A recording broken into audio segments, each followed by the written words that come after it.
Hi kids, back for the last example.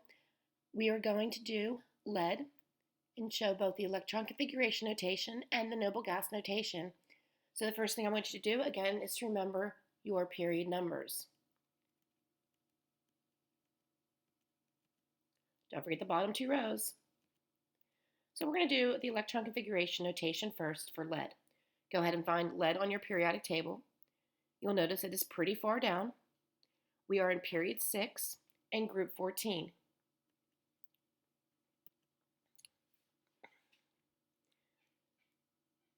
Again, you're going to start at the very beginning of the periodic table, going through both the 1s and the 2s, combining those to a 1s2. Next, we go down to period 2, fill up the s with 2 electrons. That will be considered 2s2. The next one is the 2p. We're going to have 6 electrons in the 2p orbital, so that's a 2p6. Continuing down to period 3, you fill up the s orbital with 2 electrons, so it'll be a 3s2.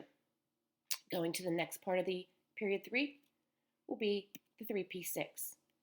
This p orbital will have 6 electrons in it. Filling up the 4s, and then don't forget, this section here is the D block. Just a reminder, the D block does not correlate to the period number. It is the period number -1. We are in period 4, so what D would this be? Keeping in mind that it's the period number -1. Well, if we're in period 4, you're subtracting 1, this is going to be the 3D block. Notice that is entirely filled with the maximum of 10 electrons, so this will be the 3D10, the next part of our electron configuration. After that, we're moving on to the last part of period 4. This is 6 electrons wide. The p orbital holds 6 electrons. We are in period 4. The p orbital does correlate to the period number, so it'll be 4p6. Moving down to the next row, the next period, which is period 5, we'll fill up the 5s orbital with 2 electrons. Now we're back in that D block. Again, keep in mind, it's the D block, which does not correlate to the period number.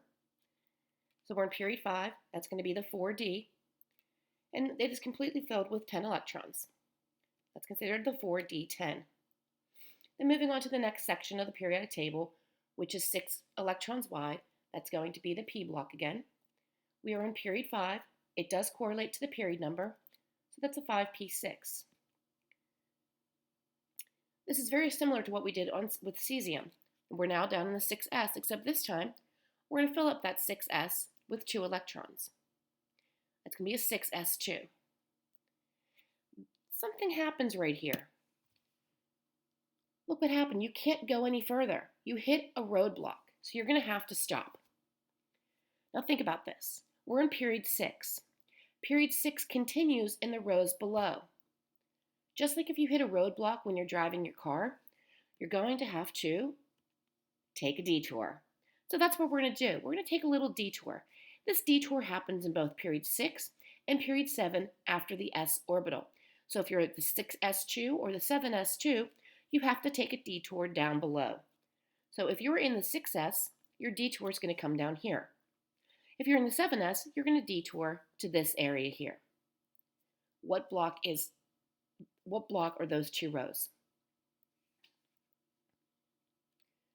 Remember from the other day that those 2 rows are considered the F block. They are 14 blocks wide, which means that's 14 electrons.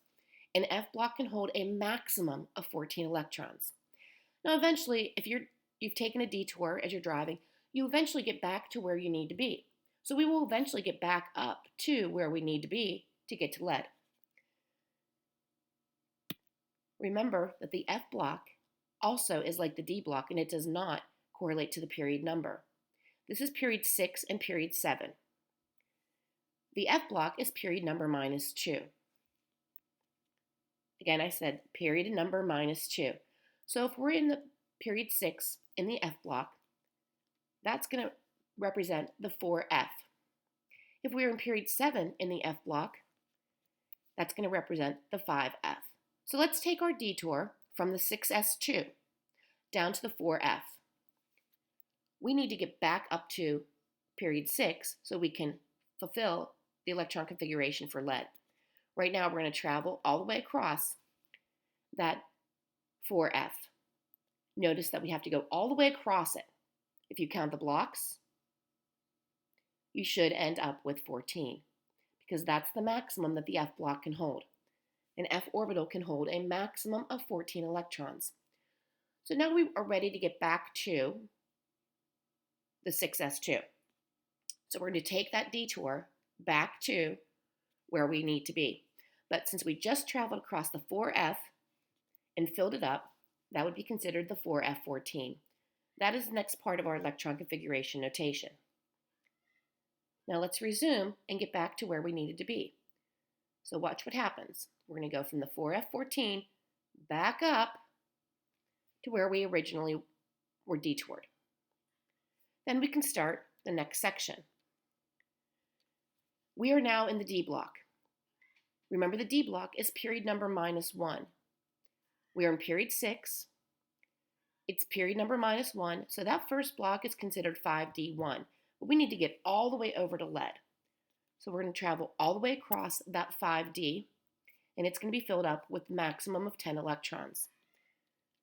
So that would be considered a 5D10. That's the next part of our electron configuration. We're almost to lead. We have 2 more electrons to add to lead, to get to lead. So we're going to do that. We are in period 6 in the P block, and we're 2 blocks in. That would be considered a 6p2.